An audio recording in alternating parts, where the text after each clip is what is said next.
On a des freins. On a 1 sur 4. Étape cruciale pour participer au 4L Trophy, trouver la fameuse 4L, mais aussi la retaper. Pour préparer cette aventure qui aura lieu du 18 au 28 février 2021, il faut prendre du temps, faire des concessions. Les 6 amis ont dû trouver des sponsors pour financer leur véhicule, puis vient le temps des réparations. Ils se retrouvent régulièrement pour faire de la mécanique. Ça demande quand même beaucoup de boulot, de travail sur les 4L. Surtout que je m'y connais pas du tout en mécanique, donc c'est un peu compliqué. Mais bon, ça va, on est une bonne équipe. En plus, on est assez nombreux vu qu'on est 6. Il y a 3 étapes en fait. Il y en a une qui a déjà été achetée, qui est quasiment prête.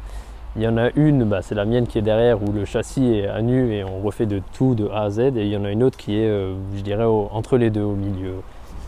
Un engagement sur le long terme pour cette aventure unique qui les emmènera jusque dans les dunes du Sahara. Le 4L Trophy a aussi une dimension humanitaire et solidaire. À bord de leur véhicule, les binômes vont transporter des dons financiers ou des fournitures scolaires. À leur arrivée à Marrakech, ils seront remis à l'association Les Enfants du Désert. Les participants contribuent ainsi à la construction d'écoles. C'est important d'aider les autres, leur donner une chance, surtout qu'une fois qu'on est sur place, ici on ne s'en rend pas compte, mais là-haut il n'y a pas vraiment les mêmes moyens qu'ici. Et quand on doit faire un certain nombre de kilomètres pour aller à l'école, où nous on est en 2 minutes, ça choque au début. J'ai fait des études en social, donc le côté humanitaire c'était comme pour eux 50-50. Le projet un peu aventure et humanitaire à côté, c'était un peu ce qui nous a motivés à aller au bout, quoi. Lorenzo a lui déjà participé au 4L Trophy. Il ne retient que de bons souvenirs des 6000 km parcourus.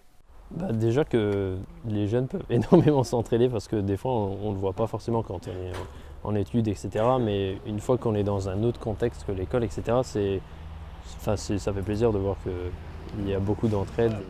Pour être fin prêt avant le départ, les équipes sont encore à la recherche de sponsors pour les aider à financer les 4L, mais aussi pour apporter un maximum de dons pour permettre l'accès à l'éducation à tous les enfants.